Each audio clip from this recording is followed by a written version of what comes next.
뉴스 브리핑 제작에 도움 주신 분들입니다. 경험과 실적이 증명하는 김효지 부동산 전문인, 절세의 지혜를 나눠드립니다. 이상회계법인, 당신의 편에서 보험사를 상대해주는 제이슨문 손해사정사, 한 곳에서 시작되는 안정된 미래 선우앤선우 종합보험, 30년 손맛 케이터링의 명가 참사랑, 20년의 경험과 실력과 노련함 우리들 척추신경원, 학자금과 대학 입시 상담은 AGM 인스티튜트, 고객과 직원을 지켜주는 스니즈가 지금 주문하세요. 배너앤프린트. 홍성구의 뉴스 브리핑 지금 시작하겠습니다. 로컬 소식입니다.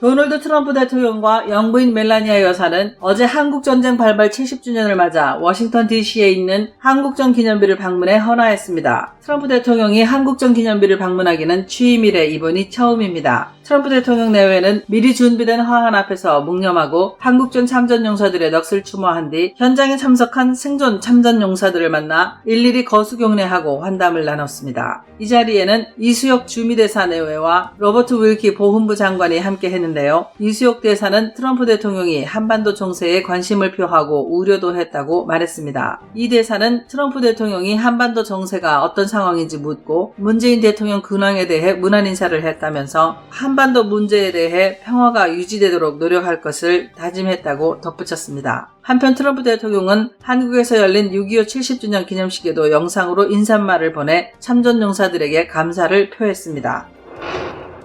브라이언 캠프 주지사는 전기차용 리튬이온 배터리 개발 및 제조사인 SK이노베이션이 조지아주 커머스에 9억 4천만 달러를 추가 투자해 600개의 일자리를 창출할 것이라고 공식 발표했습니다. 어제 주지사실에서 이번 투자를 공식화하는 SK배터리 아메리카와 주정부 사이에 서명식이 열렸는데요. SK이노베이션의 이번 투자는 커머스 8호 비즈니스 파크에 43만 스퀘어피트 규모 제2공장을 건설하기 위한 것입니다. 제2공장은 다음 달 착공할 예정입니다. 제2공장의 생산량은 11.7기가와트시로 이 공장이 완공되는 2023년이면 SK이노베이션은 전 세계적으로 총 71기가와트시의 생산량을 확보하며 세계 최고의 전기차 배터리 제조사로 부상하게 됩니다. SK배터리 아메리카는 지난해 16억 7천만 달러를 투자해 2,000개의 일자리를 제공할 제1공장 건설에 착공했고 현재 공사가 진행 중인데요. 여기에 더해 투자 규모를 26억 달러로 늘리게 된 것입니다. SK이노베이션은 장기적으로 총 50억 달러를 투자해 6,000개의 일자리를 만들겠다는 계획입니다. 뉴욕주가 코로나19 확산을 막기 위해 다른 주에서 온 방문자들에게 의무적으로 2주 동안 자가격리하기로 했다고 지난 24일 밝혔습니다. 당장 24일부터 뉴욕주, 뉴저지주, 커네리컷주 등 3개 주에서 뉴욕을 방문하는 사람은 도착 즉시 14일간 자가격리를 해야 합니다. 여기에 엘라바마, 플로리다, 노스캐롤라이나, 사우스캐롤라이나 등 동남부 지역 주들과 알칸사, 애리조나, 워싱턴, 텍사스, 유타까지 총 9개 주는 어제부터 자가격리 대상에 포함됐습니다. 해당 지역에서 뉴욕을 방문하는 사람은 자가격리 대상자라는 통보를 받게 되는데요. 만약 자가격리를 위반하면 강제격리를 당하고 벌금도 최대 1만 달러까지 낼 수 있어 주의해야 합니다. 이번 조치는 엘라바마와 플로리다 등 동남부 지역의 주들에서 코로나19가 크게 확산되고 있다는 것을 반증하는 것이어서 주목됩니다. 비록 조지아주가 빠져있기는 하지만 동남부 지역의 코로나 바이러스 재유행이 조지아주에도 적잖은 영향을 줄 것으로 우려되기 때문입니다. 테네시주가 경제 성장과 동시에 환경 개선을 이뤄냈다는 것을 인정받아 2020년 세계 청정 환경상을 수상했다고 코리안 헤럴드가 보도했습니다. 서울에서 열린 2020년 세계 청정 환경 대상 시상식에서는 채터누가의 환경 개선과 경제 발전을 동시에 이뤄낸 공로를 인정받았는데요. 기념식에서 신의정 테네시주 한국 사무소장은 인류는 더 이상 기업이나 환경 중 어느 한쪽에 치우친 입장을 취할 수 없다면서 그 결과 테네시는 항상 경제 발전과 환경 보호 사이에 조화를 이루려고 노력하고 있다고 말했습니다. 테네시주에는 한국타이어, LG전자, 효성중공업 등 11개 한국 기업이 총 9억 9,800만여 달러를 투자해 3,400여 개의 일자리를 창출했습니다. 테네시 주정부는 한국 투자 유치를 모색하기 위해 서울에 테네시주 한국 사무소를 현재 운영하고 있습니다. 제5회 애틀란타 문학상을 공모합니다. 미국 동남부 지역에 거주하는 한인이면 누구나 참여할 수 있으며 미발표 신작 작품을 시 부문은 최대 5편, 수필 부문은 최대 2편을 우편이나 이메일로 8월 31일까지 보내시면 됩니다. 수상자에게는 대상 상금 $1,000를 비롯해 상금과 상패 및 등단 증서가 수여됩니다. 제5회 애틀란타 문학상은 제1IC은행이 특별 후원합니다. 지구촌 소식입니다.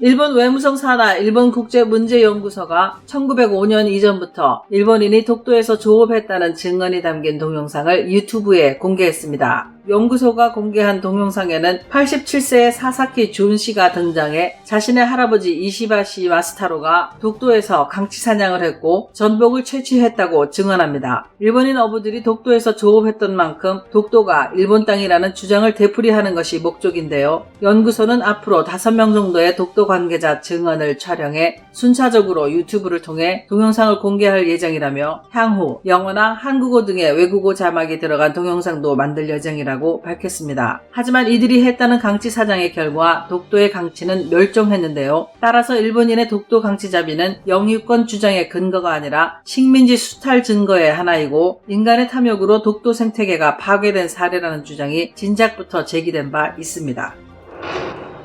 홍콩 국가보안법을 둘러싸고 미국과 중국의 갈등이 격화하는 가운데 미국 정부가 홍콩에서 보유한 부동산의 총 가치가 410억 홍콩달러, 미국 달러로는 약 53억 달러에 달한다고 홍콩 사우스 차이나 모닝 포스트가 오늘 보도했습니다. 미국 정부 소유 부동산 중에서 단연 돋보이는 것은 주 홍콩 미국 총영사관 부지인데요. 홍콩 최대 번화가인 센트럴 지역에 위치한 이곳은 시가가 무려 247억 홍콩달러 규모입니다. 당초에는 75년간 이 부지를 임차한 후에 완전히 사들일 수 있는 옵션으로 보유하고 있던 곳인데요. 1997년 홍콩 주권 반환이 이루어지면서 홍콩 정부가 판매를 거부하고 대신 999년 동안 임대하겠다고 제안해 1999년에 계약이 이루어졌습니다. 반면 중국 중앙정부가 소유한 홍콩 내 부동산의 가치는 미국의 12분의 1 수준이라고 하는데요. 아파트 722채, 사무실 12곳, 상업용 부지 8곳, 건물 10개, 주차장 15곳 등 총 34억 홍콩달러 규모인 것으로 알려졌습니다.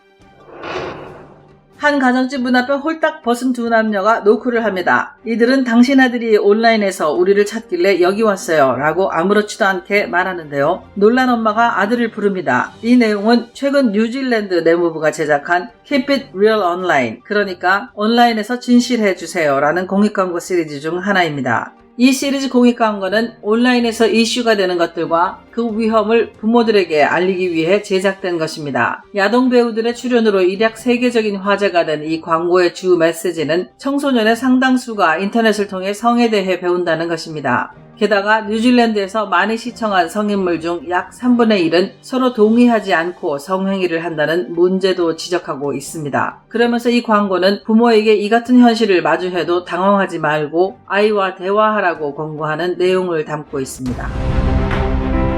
한국 소식입니다.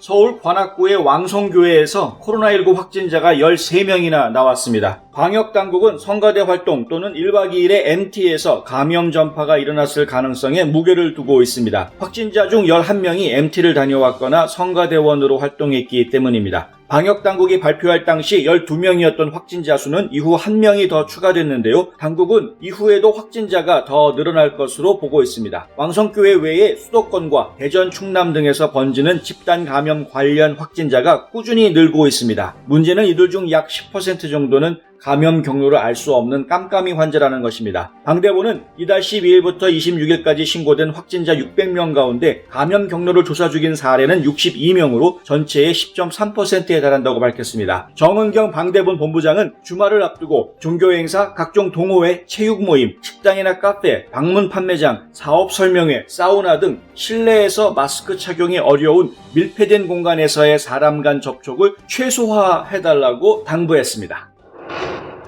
국립수산과학원은 지난 6월 11일 제주시 구좌 연안에서 남방 큰 돌고래 생태를 관찰하던 중 어미 돌고래가 이미 죽은 새끼 돌고래를 수면 위로 올리려는 모습이 카메라에 포착됐다고 밝혔습니다. 태어난 직후 죽은 것으로 추정되는 새끼 돌고래의 사체는 꼬리 부분을 제외하고는 형체를 알아보기 힘들 정도로 부패한 상태였는데요. 어미돌고래는 자신의 몸에서 새끼의 사체가 멀어지면 다시 그 자리로 돌아와 새끼를 주둥이 위에 얹거나 등에 업고 유영하기를 반복했습니다. 어미돌고래가 죽은 새끼를 한동안 포기하지 않는 모습은 세계 곳곳에서 드물게 관찰되는 특이 행동이라고 하는데요. 보통 몇 시간 정도 그렇게 하는 것으로 알려져 있습니다만 제주에서 발견된 이 어미돌고래는 2주 이상 이런 행동을 한 것으로 보여 보는 이들의 가슴을 더 먹먹하게 하고 있습니다. 국립수산과학원 관계자는 최근 제주도 연안에서 돌고래를 쉽게 볼 수 있는데 돌고래 무리를 만나면 다가가거나 진로를 방해하지 말고 완전히 지나갈 때까지 기다려주는 여유가 필요하다고 말했습니다.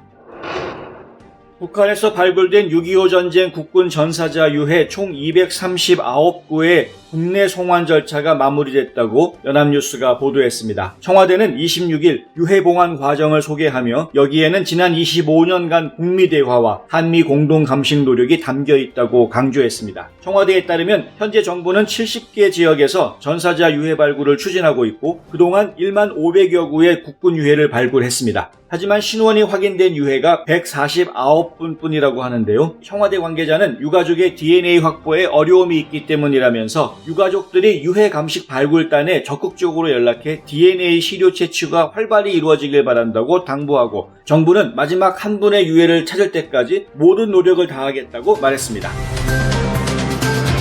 2020년 6월 26일 지금까지 뉴스브리핑의 홍성구였습니다. 최은주였습니다. 시청해주셔서 감사합니다.